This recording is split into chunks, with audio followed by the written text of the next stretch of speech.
अर्ची को जैसे पता चलती है कि जनक की शादी हो चुकी है तो वो ये सारी बातें अपनी मॉम को बता देती है। बस इसके कारण छानबीन स्टार्ट हो जाती है उसके गांव में कि आखिर शादी करने वाला इंसान कौन था और जनक का पति कौन है। लेकिन प्रॉब्लम्स भी बहुत क्रिएट होती है क्योंकि जब जनक अपनी सच्चाई छिपाने की कोशिश करती है तब तक तो वो गिर भी जाती है। घर में सभी लोग बोल देते हैं कि पूजा के साथ में उसके मांग में सिंदूर डालनी होगी। जब अर्ची आकर के फोर्स करने लगती है कि उसे उसके साथ में जाना होगा तो जनक का कहीं ना कहीं सपोर्ट यहाँ पर अनुरोध भी करता है। वो मना कर देता है, बल्कि वो बोलता है कि जनक अभी नहीं, कुछ दिनों के बाद जाएगी। अगर वो नहीं भी जाएगी तो भी मैं उसको ले जाकर तुम्हारे घर ड्रॉप करके आऊंगा, लेकिन अभी उसकी तबीयत इतनी ज्यादा खराब है कि वो खुद से खड़ी तक नहीं हो पा रही है, तो प्लीज अर्ची तुम मेरी बात को मानो। अब अर्ची की बातों को सुनकर के कहीं ना कहीं सभी लोग और गुस्सा हो जाते हैं क्योंकि अर्ची बार बार अपने फायदे की बात कर रही होती है। उसको ऐसा लगता है कि अगर जनक यहाँ पे रहेगी तो शायद अनिरुद्ध उससे अपना रिश्ता खत्म कर देगा, फिर कुछ ऐसा चीजें हो सकती है। बस इसी चीज को छिपाने के लिए अर्ची ऐसे चाल कर रही होती है। लेकिन जब जनक ऐसे देखती है कि अर्ची करके फोर्सफुली सबको ऐसे परेशान कर रही है तो खुद ब खुद उठ करके नीचे जाने का फैसला करती है। लेकिन जैसे नीचे जाती है तो सीढ़ियों पर ही कुछ लोग उससे ऐसे सवाल पूछ देते हैं कि बताओ लड़की तुम पहले क्या बताने वाली थी। हाँ, मैं बताने वाली थी कि मेरी लाइफ में कोई था, मेरी शादी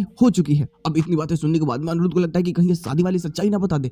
अब ये बहुत ज्यादा डर जाता है। इसको लगता है कि अगर सच्चाई सामने आई तो पता नहीं अपनों की नजर में ही गिर जाएगा बहुत बुरी तरीके से। लेकिन ना लड़की वो वहां पे बोलते हैं कि मेरी शादी हुई है, लेकिन वो जैसे नीचे आती है बताने के लिए कि किससे हुई है तब तक उसके पैर फिसल ही जाता है और बस वो वहां पर गिर जाता है। और लेकिन शादी हो चुकी है। अर्ची ये जानकर बहुत ज्यादा हैरान हो जाती है कि शादी हुई है, सिंदूर नहीं लगाती, आखिर ये कौन समझ रहा है।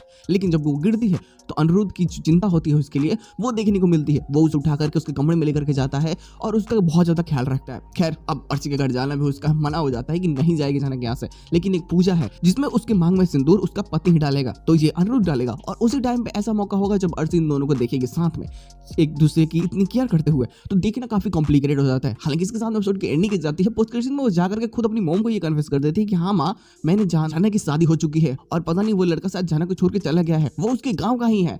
अब उसकी मॉम को जैसे बात पता चलती है तो तेजस से कॉन्टेक्ट में आ जाती है। तेजस बोलती है कि थोड़ा छानबीन तो करो कि आखिर क्या माजरा है और किससे शादी हुई थी। देखना यार काफी ज्यादा कॉम्प्लिकेटेड और काफी मजेदार होगा कि आने वाले प्लॉट्स में। और वैसे भी पूजा में तो तमाशा होगा ना, वैसे भी सच्चाई सामने निकल करके आने वाली है। जो चीजें होंगी वो काफी मजेदार होगी। वैसे कोई प्लॉट्स आता है फिर एक्स्ट्रा पोस्ट क्रेडिट हमें देखने को मिलती है तो हम जरूर बात कर लेंगे उस पर।